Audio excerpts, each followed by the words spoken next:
بسم الله الرحمن الرحيم قل سيروا في الأرض ثم انظروا كيف كان عاقبة المكذبين قل لمن ما في السماوات والأرض قل لله كتب على نفسه الرحمة ليجمعنكم إلى يوم القيامة لا ريب فيه الذين خسروا أنفسهم فهم لا يؤمنون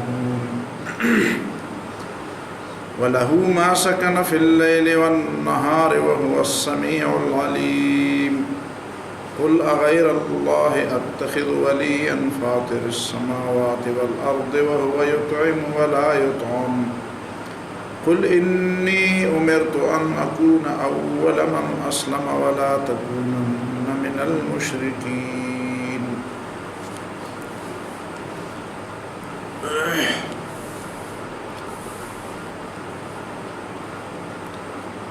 گزشتہ آیات میں نہ ماننے والوں اور استہزاء کرنے والوں اور نبی صلی اللہ علیہ وسلم کی باتوں کو مذاق بنانے والوں اور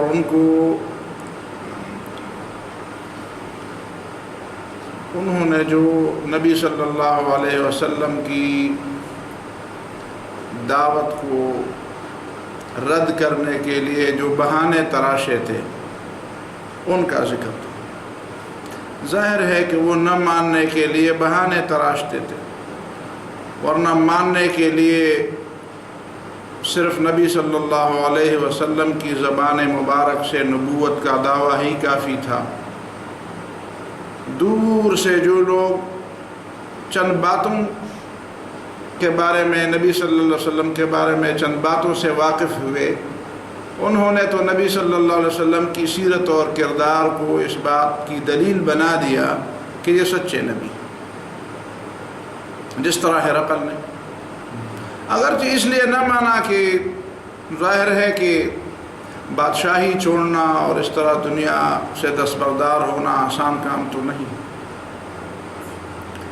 لیکن یہ جو سامنے تھے انہوں نے نہ ماننے کے لیے بہانے تراش لیے۔ فرشتہ کیوں نہیں بھیجا جاتا، اور یہ کیوں نہیں کیا جاتا، اور یہ کیوں نہیں کیا جاتا۔ پھر قرآن مجید میں اللہ تعالیٰ نے نبی صلی اللہ علیہ وسلم کو تسلی دی، وَلَقَدِ اسْتُهْزِئَ بِرُسُلٍ مِّن قَبْلِكَ، یہ صرف تمہارے ساتھ نہیں ہو رہا، بہت پیغمبروں کے ساتھ۔ بِرُسُلٍ یہ عربی زبان کا ایک اسلوب ہے، ایک انداز ہے۔ نکرہ کبھی کبھی تکثیر کے لیے آتا ہے، بِرُسُلٍ یعنی بِرُسُلٍ کثیرۃ۔ مفرد میں بھی کبھی تعظیم کے لیے آتا ہے، کبھی تحقیر کے لیے بھی آتا ہے۔ تو یہ تسلی ہے نبی صلی اللہ علیہ وسلم کے لیے۔ وَلَقَدِ اسْتُهْزِئَ یقیناً مذاق اڑایا گیا، ٹھٹھے میں بات اڑائی گئی۔ بِرُسُلٍ مِّن قَبْلِكَ آپ سے پہلے کئی رسولوں کی باتوں کو ہوا میں مذاق میں اڑایا گیا، تو پھر نتیجہ کیا ہوا، انجام کیا ہوا۔ فَحَاقَ بِالَّذِينَ سَخِرُوا مِنْهُمْ، حاق نازل ہوئی، حاق یحیق، اس کا مطلب ہے نزول، لیکن ایسی چیز کا نزول جو مفید نہ ہو۔ ہمیشہ جب حاق یحیق ولا یحیق المکر السیء الا باہلہ، حاق یحیق کا استعمال ایسی کسی چیز کے آنے میں ہوتا ہے جو جس پر وہ چیز نازل ہوتی ہے اس کے لیے اس کا فائدہ نہیں ہوتا۔ اور اسی کے قریب محاق بھی ہے، اس کے ساتھ اگر میم ملایا جائے، محاق کسی چیز پر تباہی نازل کرنا، کسی چیز کی برکت کو مٹا دینا، کسی چیز کے فائدے کو ختم کرنا، یا اس کی حیثیت، اس کے مقام، یا اس کی ذات ہی کو ختم کر دینا۔ یمحق اللہ الربا ویربی الصدقات، فحاق بالذین سخروا منہم ما كانوا به یستہزئون، پس نازل ہوا ان لوگوں پر جنہوں نے مذاق اڑایا تھا، ان مخالفین میں سے یا ان مخاطبین میں سے، وہی چیز اس پر نازل ہوئی جس کا وہ مذاق اڑاتے تھے۔ اور یہ ایسی بات نہیں ہے کہ جس کے لیے کوئی دلیل نہ ہو، یہ برسر زمین حقائق ہیں۔ قل سیروا فی الارض ثم انظروا، کہہ دو کہ جاؤ گھومو پھرو زمین کے اندر اور پھر دیکھو کیف کان عاقبۃ المکذبین، کہ کیسا تھا انجام ان لوگوں کا جنہوں نے پیغمبروں کی باتوں کو جھٹلایا۔ اب یہ جن اقوام کی تباہی کی طرف اشارہ یہاں پہ کیا گیا ہے، یہ عرب ہی کے قریب اقوام تھے جن کو عرب بائدہ کہتے ہیں، وہ عرب جو تباہ ہوئے، عاد، ثمود، صالح علیہ السلام کی قوم، شعیب علیہ السلام کی قوم، مدین والے، لوط علیہ السلام کی قوم قریب تھی۔ اور یہ لوگ آپ ان علاقوں کے سفر پر ہمیشہ جاتے رہتے تھے، سفر پر جاتے رہتے تھے، لیکن یہاں پہ قرآن مجید ان کے سفر کو ایک تحقیقی سفر بنا دیتا ہے، ایک مطالعاتی سفر بناتا ہے کہ ٹھیک ہے تم گھومتے پھرتے تو ہو، یہ چیزیں تمہاری نظر میں آتی ہیں، لیکن ان کو عبرت کی نگاہ سے دیکھو یہ قومیں ایک وقت میں اپنے زمانے کی بڑی متمدن قومیں کہلاتی تھیں، جس طرح آگے اس سے پہلے قرآن مجید نے بتایا وَجَعَلْنَا الْأَنْهَارَ تَجْرِي مِن تَحْتِهِمْ أَرْسَلْنَا السَّمَاءَ عَلَيْهِمْ مِدْرَارًا، اس سے پہلے ہے مَكَّنَّاهُمْ فِي الْأَرْضِ مَا لَمْ نُمَكِّن لَكُمْ، ان کو زمین میں ہم نے قوت دی تھی، ان کی جسمانی قوت، ان کی افرادی قوت، زراعت میں، تجارت میں ان کے تجربات، پھر اللہ تعالیٰ کی طرف سے ان پر نعمتوں کی بارشیں، نہریں، آبپاشی کا نظام، زراعت کا نظام، لیکن فَأَهْلَكْنَاهُمْ بِذُنُوبِهِمْ، ہم نے ان کو ان کے گناہوں کی وجہ سے تباہ کیا۔ اور یہ ہے کہ گناہ کی جو سزا ہوتی ہے وہ دنیا کی ترقی، اور دنیا کی ترقی کے ذریعے اور دولت کے ذریعے اور انسانی قوت اور اس کے تجربات کے ذریعے اس کی سزا کو نہیں روکا جا سکتا۔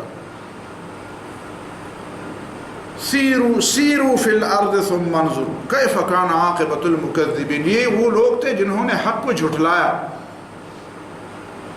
اور حق کو جھٹلانے کا جو نتیجہ ہوا وہ دیکھیں۔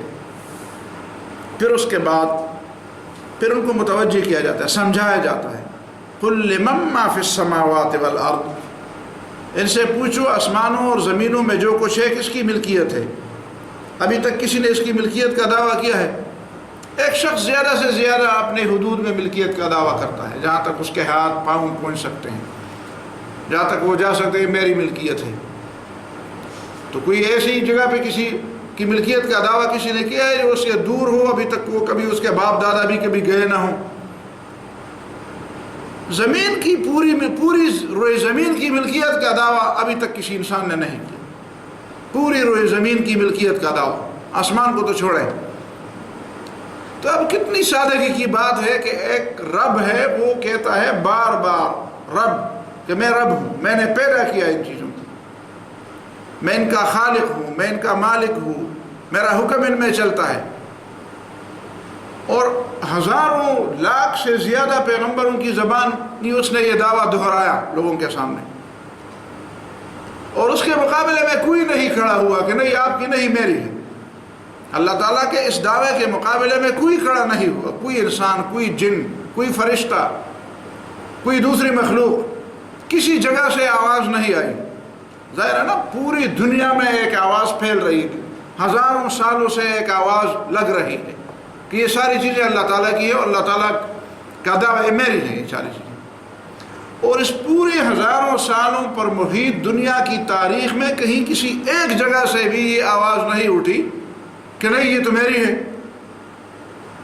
ابھی تک کسی نے نہیں سنا، کسی نے اس کے بارے میں علم نہیں ہے کسی کہ اللہ تعالیٰ کی اس دعوے کے مقابلے میں کسی نے کوئی دعویٰ کیا ہو۔ تو اللہ تعالیٰ پھر یہی سمجھاتا ہے کہ جب چیزیں میری ہے، جب ساری دنیا مانتی ہے، تو پھر وہ دوسروں کی بات کیوں مانتے ہیں؟ پھر حاکمیت اور اختیارات کسی اور کے لیے کیوں تجویز کرتے ہیں؟ بات تو اختیارات میں تھی، یہ بات تو مانتے تھے کہ مالک اللہ ہے، خالق اللہ ہے، پیدا اللہ نے کیا، یہ ساری چیزیں اللہ تعالیٰ ہی کی ہیں، لیکن بات یہ تھی کہ جب چیزیں ساری اللہ تعالیٰ کی ہیں تو جب وہاں پہ اللہ تعالیٰ کا حکم چلتا ہے تو انسان کے اوپر کیوں نہ اللہ تعالیٰ کا حکم چلے؟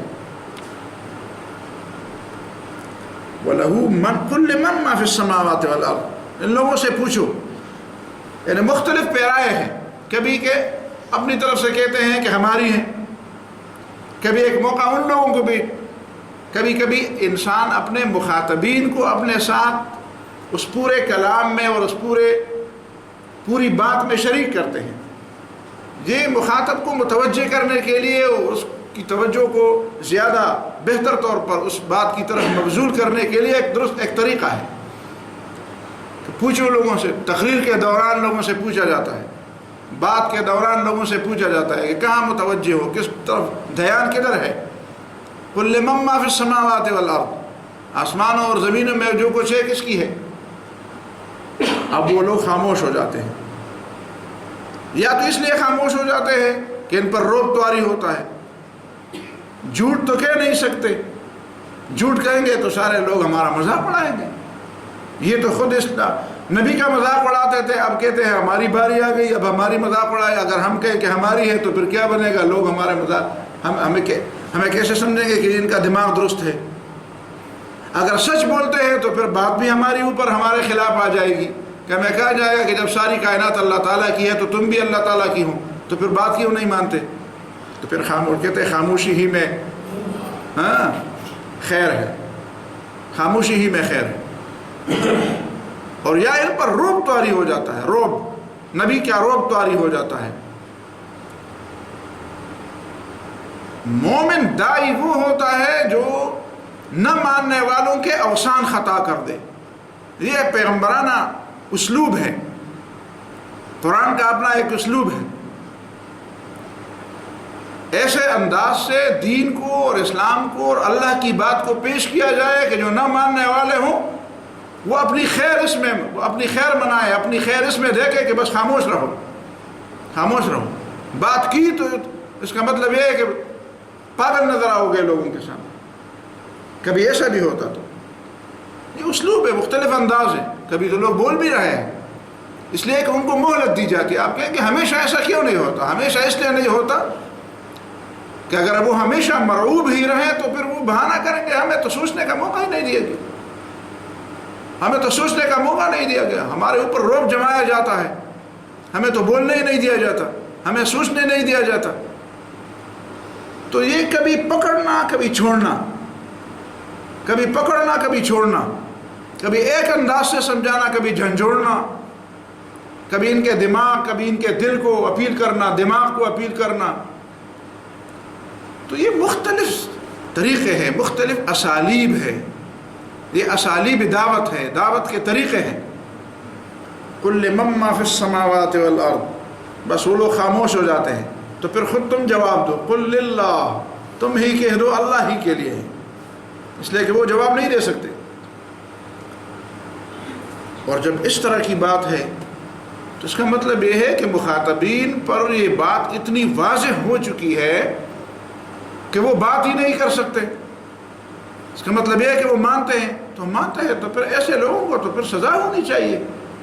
پھر اللہ تعالیٰ نے جواب دیا نہیں، کتب علی نفسہ الرحمہ، کتب علی نفسہ الرحمہ، اللہ تعالیٰ نے اپنے بارے میں اپنے اوپر رحمت کو لازم کیا ہے۔ اب دیکھیں کوئی اور تو ہے نہیں اس کائنات کے اندر جو اللہ تعالیٰ کے بارے میں کوئی پابندی لگائے، اللہ تعالیٰ پر کوئی کسی بات کو لازم تو نہیں کر سکتا۔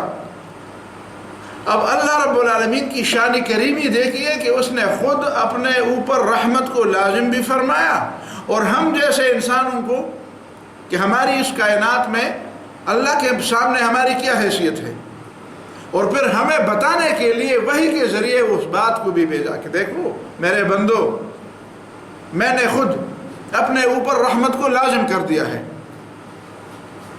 اور یہ بات اس سیاق و سباق میں کہی جا رہی ہے جس سیاق و سباق میں نبی کے مخالفین اس کا مذاق اڑا رہے ہیں۔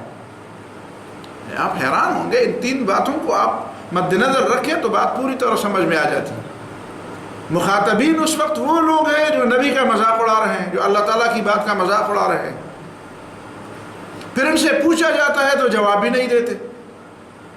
تو ان دونوں باتوں سے کیا سبق سمجھ آ جاتی ہے؟ یہی سمجھ آ رہا ہے کہ یہ لوگ تو بالکل سزا کے مستحق ہیں۔ اور پھر عین اسی دوران اللہ تعالیٰ اپنی رحمت جو خود اس نے اپنے اوپر لازم کیا ہے، کسی اور کی کیا مجال کہ وہ اللہ تعالیٰ پر رحمت لازم کر دے،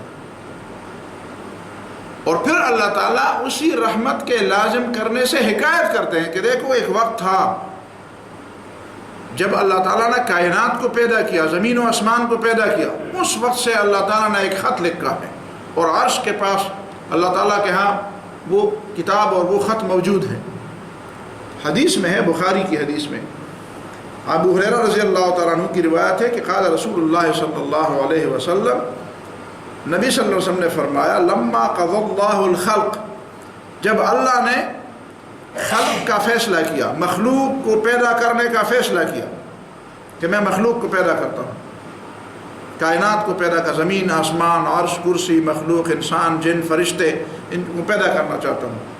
کتب فی کتابہ، اللہ تعالیٰ نے اپنے ایک کتاب میں لکھا، فہو عندہ فوق العرش، وہ عرش کے اوپر وہ کتاب ہے۔ اللہ کو علم ہے عرش کے اوپر کا مطلب کیا ہے آپ کے اللہ تعالیٰ کے ہاں ہے۔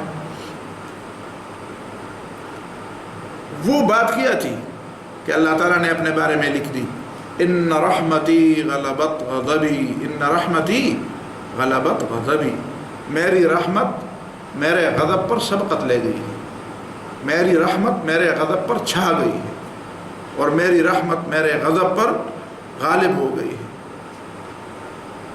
سبقت لے گئی ہے، آگے بڑھ گئی ہے۔ یہ معمولی بات تو نہیں۔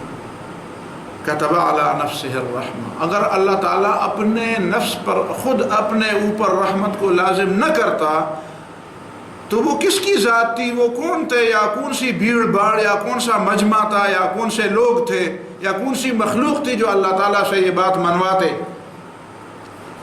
کہ غضب کے مقابلے میں رحمت کا معاملہ کیجیے؟ سوال پیدا نہیں ہوتا۔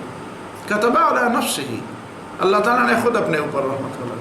صرف اسی ایک بات کو اگر بندے سمجھ جائیں اور ساری عمر وہ اللہ تعالیٰ کی مخالفت دیدہ و دانستہ تو کبھی نہ کر سکے، شعوری طور پر تو کبھی بھی مخالفت نہ کرے، اور غلطی ہو جائے اور غلطی پر تنبیہ ہو جائے تو فوراً تو بتائے، صرف یہ ایک بات اس بات کے لیے کافی ہے۔ کتب علی نفسہ الرحمہ۔ اور پھر دوسری حدیث میں یہ بات ہے کہ جب اللہ تعالیٰ نے مخلوق کو پیدا کیا تو اپنی رحمت کے 100 حصے کر دیے، ان 100 حصوں میں سے ایک حصہ اللہ تعالیٰ نے زمین پر بھیجا، اور جس میں سے جانوروں کو بھی اتنا حصہ ملا کہ آپ دیکھتے ہیں کہ جانور اپنا پاؤں اپنا کھرک اپنے بچے پر رکھتا ہے تو جب سمجھ جاتا ہے تو فوراً اس سے اٹھا لیتا ہے کہ کبھی اس کو تکلیف نہ دے۔ یہ اس ایک رحمت کا حصہ ہے جس میں سے انسانوں، جنوں، پرندوں، چرندوں، چونٹیوں، حتیٰ کہ زمینی، ہوائی، بری، بحری سارے مخلوقات کو اتنا، کتنے مخلوقات ہیں ان سب کو اتنا حصہ ملا ہوا ہے، اور باقی ایک کم 199 حصے رحمت اللہ تعالیٰ کی وہ قیامت کے دن آشکار ہو جائیں گے، قیامت کے دن آشکار۔ اور اس کا ایک پہلو یہ ہے کہ اللہ تعالیٰ قیامت کے دن ایک غلطی کا بدلہ ایک کر کے دے گا، اور ایک نیکی کا بدلہ کم از کم 10 گنا دے گا، اور 10 گنے سے زیادہ 700 گنا اور ہزاروں گنے سے زیادہ۔ اور کچھ لوگوں کو صرف اپنی رحمت کی بنیاد پر جہنم سے نجات دے گا، صرف اپنی رحمت کی بنیاد پر ان کو جہنم سے نجات دے گا۔ تو اب ایسی ذات کے بارے میں منہ آنا، مذاق اڑانا، احکام کے بارے میں اتنی لاپرواہی کرنا، احکام کے بارے میں اتنی غیر سنجیدگی کا مظاہرہ کرنا، یہ بہت بڑا نقصان، بہت بڑا نقصان، بہت بڑی بدبختی ہے، بہت بڑی بے حیائی ہے، میں سمجھوں بہت بڑی بے حیائی ہے۔ اور پھر فرمایا لَيَجْمَعَنَّكُمْ إِلَىٰ يَوْمِ الْقِيَامَةِ، اگر تم یہ سمجھتے ہو کہ اس رحمت کے نتیجے میں ہم بالکل غافل ہو جائیں گے، جس طرح کچھ لوگوں نے اس رحمت کا غلط فائدہ لیا ہے. آپ کو پتہ ہے کچھ صوفی، پرانے زمانے کے صوفیوں کے نام سے شاید انہوں نے صوفیت کو بدنام کرنے کے لیے، کہ صوفیت تو صفائے قلب و ذہن و دماغ اور صفائے عمل کا نام ہے، کہتے ہیں کہ اچھا ہم گناہ اس لیے کرتے ہیں تاکہ اللہ تعالیٰ کی رحمت کا مزہ لے لیں. اللہ تعالیٰ تو ویسے بھی رحیم ہے.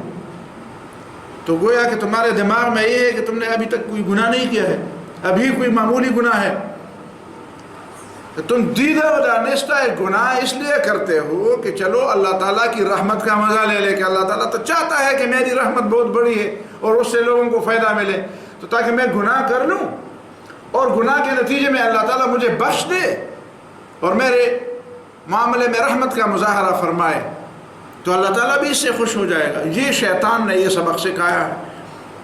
اسی لیے شیطان نے سبق سکھایا ہے کہ اللہ تعالیٰ کی اتنی عظیم رحمت کا تقاضا تو یہ تھا کہ اللہ تعالیٰ سے حیا کی جائے، اللہ تعالیٰ سے شرمایا جائے، کہ اتنی عظیم ذات جس نے خود اپنے اوپر رحمت کو لازم فرمایا، اس سے شرمایا جائے، اس سے حیا کی جائے. اسی طرح جس طرح حدیث میں ہے کہ استحیوا من اللہ حق الحیا، بھئی اللہ تعالیٰ سے شرماؤ، اللہ تعالیٰ سے حیا کرو جس طرح اللہ تعالیٰ سے حیا کرنے کا حق ہے. تو بجائے اس کے کہ وہ اللہ تعالیٰ سے حیا کرتے، یہ سبق سیکھتے، انہوں نے الٹا وہ سبق سیکھ لیا. اور پھر دوسری غلطی ان کی یہ تھی کہ انہوں نے یہ سمجھا کہ اگر ہم یہی گناہ جس کے بارے میں ابھی ہم نے ارادہ کیا ہے تاکہ اللہ تعالیٰ کی رحمت سے حصہ لے لیں، گویا کہ اس سے پہلے ہمارا کوئی گناہ تھا ہی نہیں، تو یہ بہت بڑی غلطی ہے. تم یہ سمجھتے ہو کہ تم نے ابھی تک کوئی گناہ نہیں کیا ہے. وہ لوگ اس لیے سمجھتے ہوں گے کہ وہ کسی کونے کھردرے میں بیٹھے ہوں گے کہ بھئی میں نے تو اپنی نظر کی بھی حفاظت کی ہے، اپنی زبان کی بھی حفاظت کی ہے، میں تو کسی کا چاملاس تغوان پاس ہوں، ہاں میں تو کسی کا کوئی بگاڑتا نہیں، کسی کا کچھ بھی میں نے نہیں بگاڑا. بھائی صرف یہ تو ایک پہلو ہے نیکی کا، اور جو فرائض تمہارے ذمہ ہے، جو باہر کی دنیا میں فرائض تمہارے ذمہ ہے، اس سے تو تم بھاگ کر یہاں بیٹھے ہو. تو فرائض کی ادائیگی سے غفلت برتنا کیا یہ گناہ نہیں ہے؟ کیا صرف یہ گناہ ہے کہ اپنے آپ کو گناہوں سے روکو؟ کیا یہ گناہ نہیں ہے کہ فرائض سے غفلت بھی نہ کرو؟ کیا یہ گناہ نہیں ہے کہ اوامر پہ عمل بھی نہ کرو؟ صرف نواہی سے بچنا ہی نیکی ہے. لیکن وہ یہ سمجھتے ہیں، کہتے ہیں نہیں چونکہ میں نے اپنے آپ کو روکا ہوا ہے اس لیے کہ میں نے تو کوئی گناہ تو نہیں کیا ہے. بھائی فرائض سے پیروی کرنا اور فرائض سے بھاگنا اور فرائض کی بجاوری سے بالکل غفلت برتنا، یہ کتنا بڑا گناہ ہے. لَيَجْمَعَنَّكُمْ إِلَىٰ يَوْمِ الْقِيَامَةِ، ساتھ دھمکی بھی دے رہے ہیں.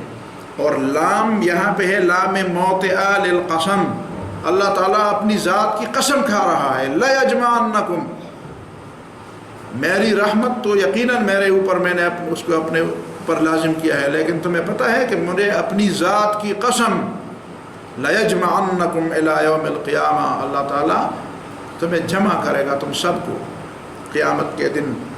فی یوم القیامہ لا ریب فیہ، جس کے آنے میں کوئی شک نہیں، اس لیے کہ اللہ تعالیٰ نے اس کی قسم کھائی ہے. وعدًا علینا انا کنا فاعلین، یہ ہمارا وعدہ ہے، ہم نے اپنے اوپر اس کو لازم کیا ہے. الذین خسروا انفسهم فهم لا یؤمنون، جنہوں نے خود اپنے آپ کو نقصان میں ڈالا ہے. خسروا انفسهم، جنہوں نے خود اپنے ذات کو ہارا، جنہوں نے اپنی ذات کو ہار دیا. ایک آدمی چلا گیا بازار سودا لینے کے لیے کہ میں کوئی چیز خریدوں گا پھر اس کو بیچوں گا اور اس میں مجھے فائدہ ہوگا. بجائے اس کے کہ وہ کوئی چیز خریدتا یا بیچتا اور اس میں فائدہ ہوتا، وہ خود اپنا آپ ہی ہار گیا.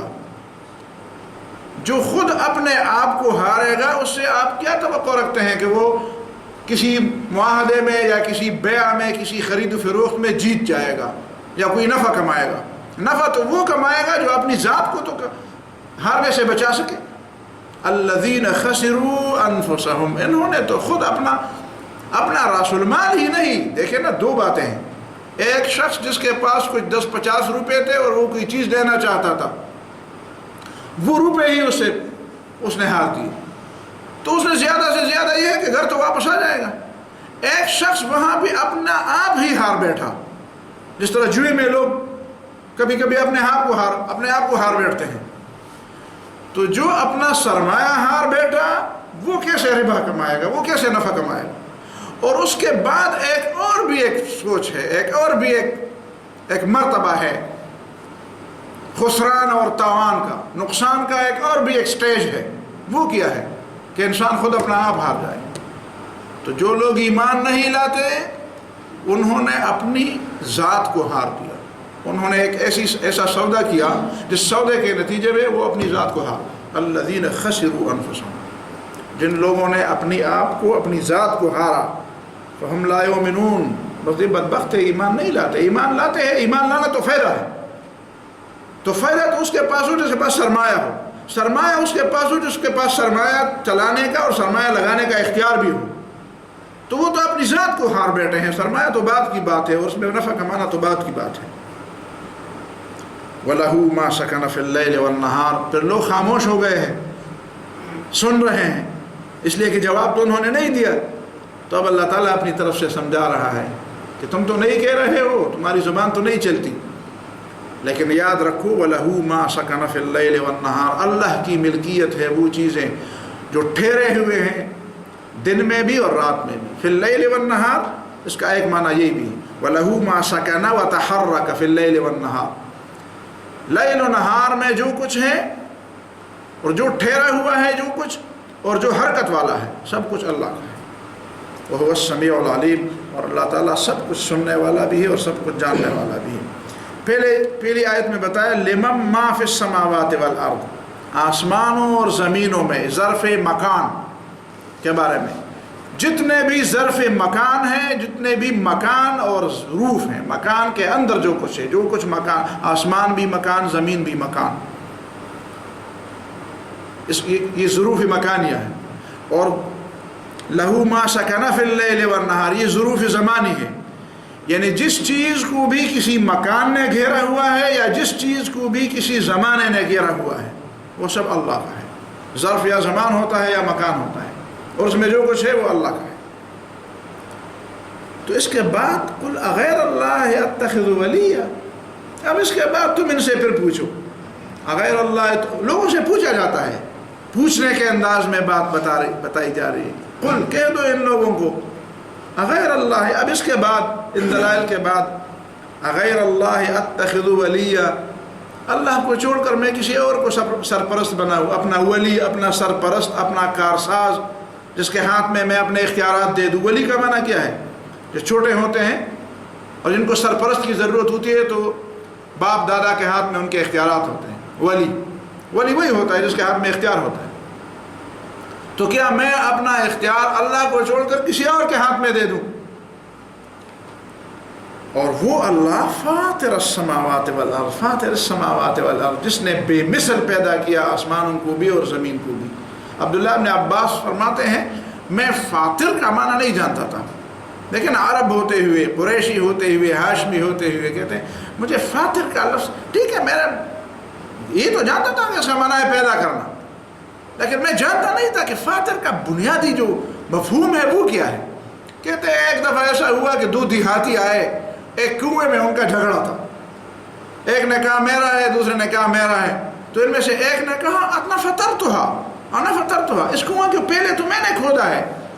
میں نے سمجھا کہ اچھا، فاطر کا معنی ہے جس نے پہلے کسی چیز کو ہاتھ لگایا ہو، جس سے پہلے اس نے کسی چیز کو ہاتھ نہ لگایا ہو، اس کا مطلب ہے فاطر۔ فاطر کا معنی بے مثل، بغیر کسی نظیر کے، بغیر کسی پہلے نقشے کے۔ پہلے تو نقشہ لوگوں کے ذہن میں ہوتا ہے نا، نقشے، جن لوگوں کو نقشے سمجھائے جاتے ہیں ان کو بھی نقشوں کے ذریعے نقشے سمجھائے جاتے ہوں گے نا، پہلے سے جو نقشے ہیں ان کو سمجھایا جاتا ہے کہ بھائی دیکھو یہ بھی دیکھو، پھر اس طرح، پھر اس کے آگے تم بتاؤ کوئی نقشہ، تم بتاؤ، تم بنا کے دو۔ لیکن اللہ تعالیٰ نے جو اس کائنات کو پیدا کیا تو یہ نقشہ تو پہلے سے موجود نہیں تھا۔ فاطر السماوات والارض، جو پیدا کرنے والا ہے، پہلی دفعہ پیدا کرنے والا، بے مثال، مثال کے بغیر، سبقی مثال کے بغیر پیدا کرنے والا ہے آسمانوں کا اور زمین کا۔ اور دوسری بات یہ کہ وَهُوَ يُطْعِمُ وَلَا يُطْعَمُ، اللہ کو چھوڑ کر میں کسی کو ولی بناؤں تو اللہ تعالیٰ کے دو صفات کا ذکر ہوا. ایک تو یہ کہ وہ فاطر السماوات والارض ہے، دوسرا یہ کہ وہ یطعم ولا یطعم، وہ لوگوں کو کھلاتا ہے، خود نہیں کھاتا، اسے کوئی نہیں کھلا سکتا. وہ یطعم، یہ پوری کائنات اس نے پیدا کی لوگوں کو کھلانے کے لیے، لوگوں کی ضروریات اور ان کی حاجات اور ان کی دعائیں، ان کی محتاجیاں پوری کرنے کے لیے، ان کی حاجتیں پوری کرنے کے لیے. ولا یطعم، خود اسے ضرورت نہیں ہے کہ وہ کوئی اس کی ضرورت پوری کرے، اسے کوئی ضرورت نہیں ہے. اور سب سے بڑی ضرورت کھانے کی رکھی، کھانے کی تو سب کی ضرورت ہے. جو خدائی کا دعویٰ کرنے والے ہیں، فرعون بھی کھاتا ہے.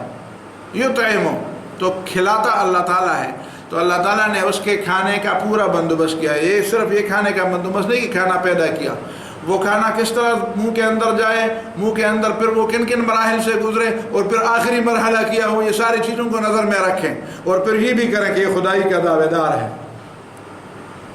وہی بات پھر کہ حیا اگر ان لوگوں میں ہوتی تو اللہ تعالیٰ کو چھوڑ کر وہ کسی کو خدا نہ بناتے، سرپرست نہ بناتے اللہ تعالیٰ کے مقابلے. فاطر السماوات والارض وهو یطعم، وہ لوگوں کو کھلاتا ہے، وہ لوگوں کی ضروریات پوری کرتا ہے. ولا یطعم، اسے کوئی روزی نہیں دیتا. قل انی امرت، پھر اب بھی خاموش ہے لوگ کہ ماننے والے ہیں، تو پھر بتایا جاتا ہے کہ چلو یہ دلائل ہیں، مجھے تو حکم دیا گیا ہے کہ میں تم مانوں، اور آپ آزاد ہیں تو ٹھیک ہے، آپ اپنی آزادی کو انجوائے کریں، مزے لے لیں کسی وقت تک، قیامت کے دن تک. قل انی امرت ان اکون اول من اسلم، ان دلائل کے بعد پھر یہ بھی سن لو، مجھے تو حکم دیا گیا ہے، میں تو بندہ ہوں، مجھے تو حکم دیا گیا ہے کہ ان اکون اول من اسلم، کہ میں اس امت کے اندر پہلے ماننے والا ہوں. اس امت کے اندر پہلے ایمان لانے والے کون تھے؟ نبی صلی اللہ علیہ وسلم.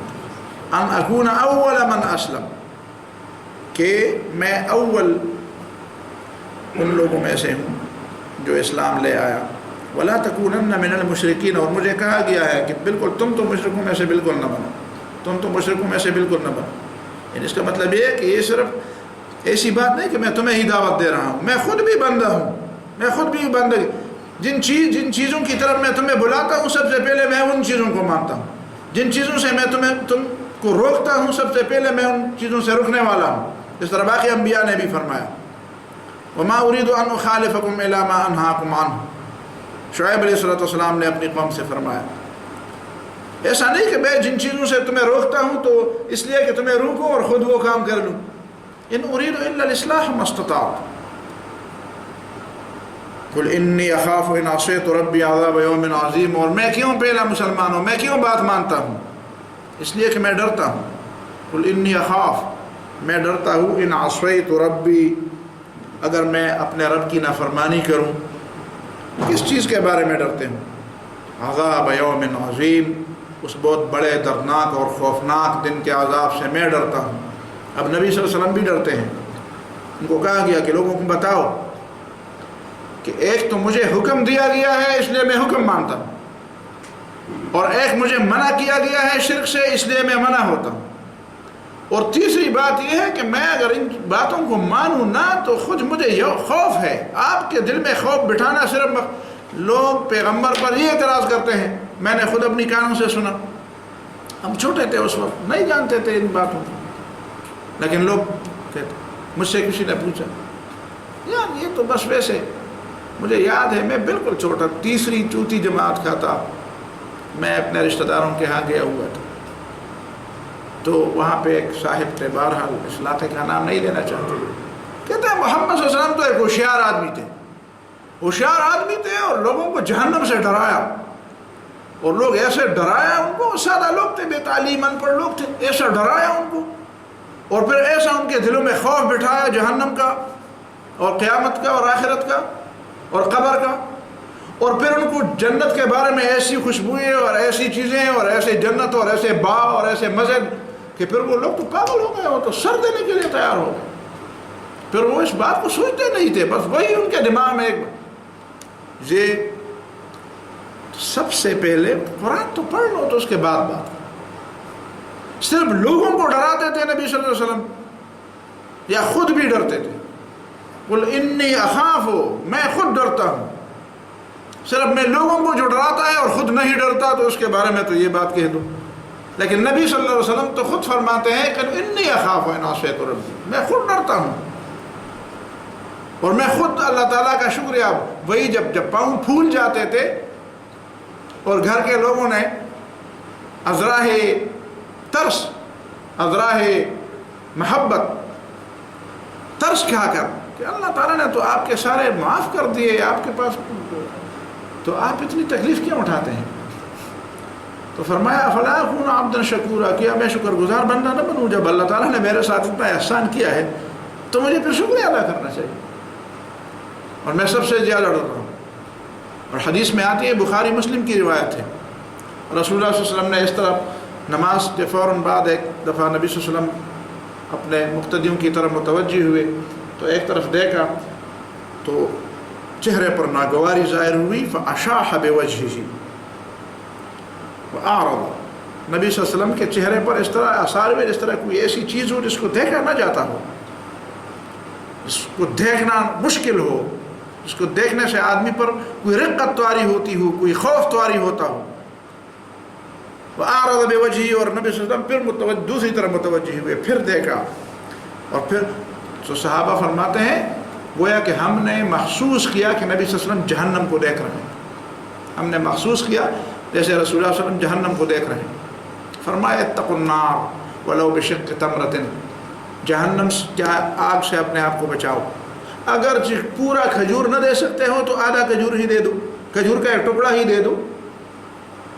اور کھجور کا ٹکڑا بھی تمہارے پاس نہیں ہے فبکلمۃ طیبۃ، بھائی کوئی میٹھی بولو، کوئی میٹھی بات ہی کہہ دو. لیکن جہنم سے بچنا چاہیے. جہنم ایسی چیز ہے جس سے تو نبی صلی اللہ علیہ وسلم تو سب سے زیادہ جہنم سے ڈرنے والے ہیں. اب آپ یہ الزام کیسے نبی کو دیتے ہیں کہ وہ دوسروں کو ڈراتے تھے، اور ڈراتے تھے تو لوگوں سے لیا کیا؟ یہ کتنی بے وقوفی کی بات ہے کہ نبی صلی اللہ علیہ وسلم کے بارے میں یہ الزام لگایا جاتا ہے کہ وہ لوگوں کو ڈرا کر کیا حاصل کیا، اپنے لیے کیا حاصل کیا، اپنے بچوں کے لیے کیا حاصل کیا، بتایا جائے نا. اپنے لیے کیا حاصل کیا؟ آخر تک تو پیٹ بھر کے کھانا نہیں کھایا، کسی نرم و نازک بستر پر سونا نصیب نہیں ہوا.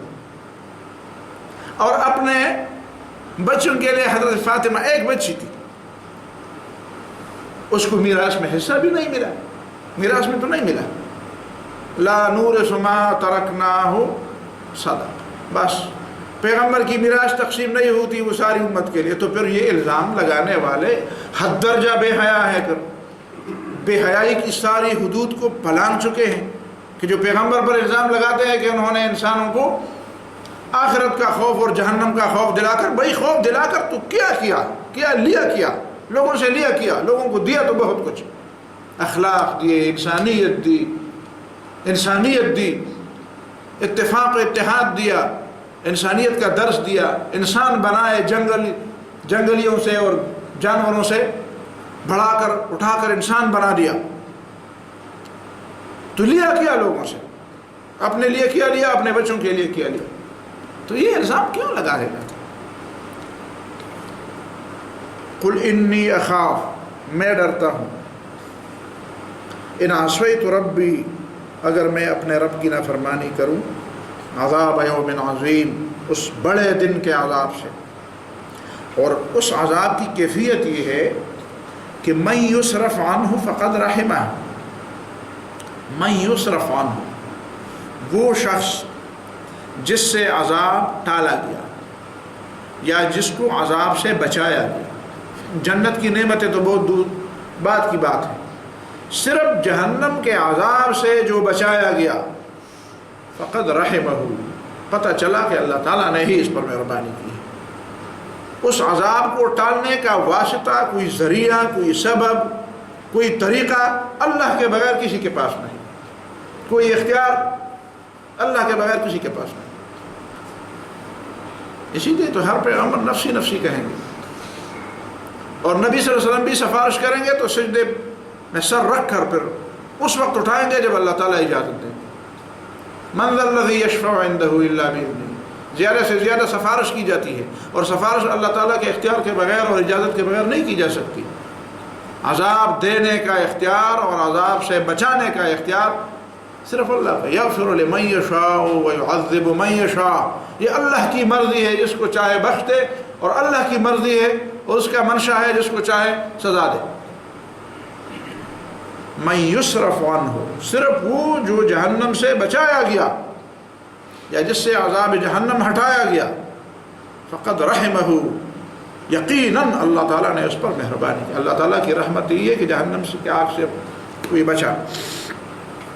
وَذَلِكَ الْفَوْزُ الْمُبِينُ، اور یہ ایک بین اور ایک واضح اور نمایاں کامیابی ہے، نمایاں کامیابی، جہنم سے نجات نمایاں کامیابی، اس کے بعد جنت میں جانا یہ تو بہت بڑی بات ہے۔ اور یقیناً جو لوگ جہنم سے بچ گئے وہ جنت میں چلے گئے، لیکن یہاں پہ اس پہلو کو دیکھا جاتا ہے۔ وَإِن يَمْسَسْكَ اللَّهُ بِضُرٍّ فَلَا كَاشِفَ لَهُ إِلَّا هُوَ، اور پھر لوگوں کے ذہن میں جو باتیں ہیں، اچھا یہ تم جو باتیں کہتے ہو، اس طرح کی باتیں کہیں گے تو پتھر برسیں گے، پھر کون بچے گا ان پتھروں کی بارش سے؟ پھر ہر جگہ سے لعن طعن کی بارشیں ہوں گی، ہر جگہ سے بائیکاٹ کی بارشیں ہوں گی، ہر جگہ سے الزامات کی بارش ہوگی، بوچھاڑ ہوگی، اتنے پتھروں کے سامنے کون ٹھہرے گا؟ تو پھر اللہ تعالیٰ پر ایمان کو اور پختہ کیا جاتا ہے۔ وَإِن يَمْسَسْكَ اللَّهُ بِضُرٍّ فَلَا كَاشِفَ لَهُ إِلَّا هُوَ، یہ عقیدہ پختہ رکھو کہ خیر اور شر پہنچانے کے اختیارات اللہ کے پاس ہیں۔ خیر پہنچے گی تب بھی اللہ تعالیٰ کے اختیار کے بغیر اور اللہ تعالیٰ کی مرضی کے بغیر۔ آپ کیا سمجھتے ہیں کہ آج جو پتھروں سے بچے ہوئے ہیں یہ خود بچے ہوئے ہیں؟ خود اپنے آپ کو تم نے بچایا ہے؟ یہ انسان کے دماغ میں کون سی چیز بیٹھی ہوئی ہے کہ اچھا میں یہ کام کروں گا تو پتھر برسیں گے؟ ابھی تک جو پتھر نہیں برسے تھے یہ تم نے بچایا تھا اپنے آپ کو، یہ بھی اسی نے بچایا تھا۔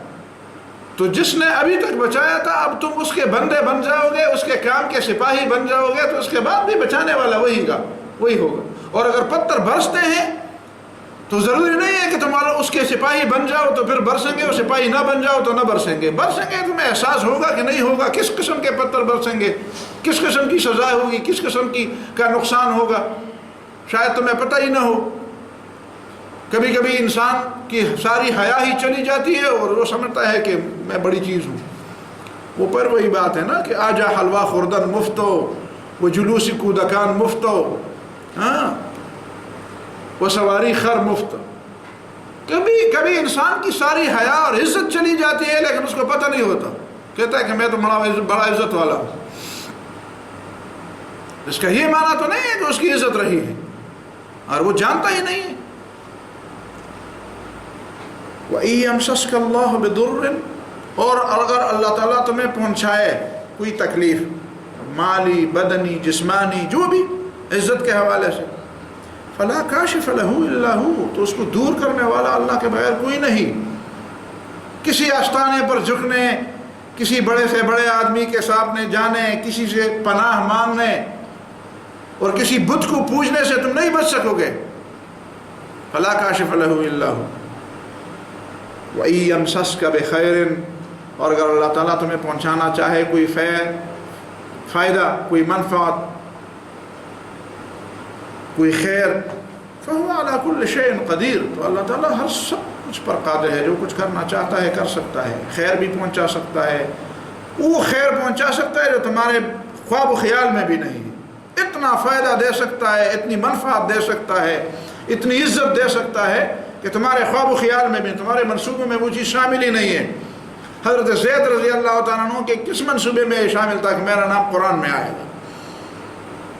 یہ تو کسی کے منصوبے میں نہیں تھا، اس کے منصوبے میں تھا کہ میرا نام قرآن میں آیا۔ اس نے کوئی منصوبہ بنایا تھا اس کے لیے، اس کا نام قرآن میں آیا۔ فلما قضا زید کا نام آیا۔ فهو على كل شيء قدير وهو القاهر فوق عباده، اور اللہ تعالیٰ قوت والا ہے، قوت والا ہے، قاہر، اس کے پاس قوت ہے، فوق عبادی اپنے بندوں کے اوپر، سارے بندوں کے اوپر اللہ کی قوت ہے، بندے اللہ کی قوت کے نیچے ہیں، بندوں کی سارے بندے مل کر بھی اللہ تعالیٰ کی قوت اپنے آپ سے نہیں ہٹا سکتے۔ تو جب وہ اللہ تعالیٰ کی قوت کے سائے سے نکل نہیں سکتے ہیں تو آپ کو کیا، وہ اپنے آپ کو نہیں بچا سکتے، آپ کو کیا پہنچائیں گے؟ اور جو پہنچانا اللہ تعالیٰ نے مقرر کیا وہ کسی ذریعے سے تو پہنچے گا، لیکن وہ ہوگا اللہ تعالیٰ کا مقرر کیا ہوا۔ وَهُوَ الْحَكِيمُ الْخَبِيرُ، اور اللہ تعالیٰ حکمت والا بھی ہے اور خبردار بھی ہے۔ اقول قولی ھذا واستغفر اللہ لی ولکم ولسائر المسلمین۔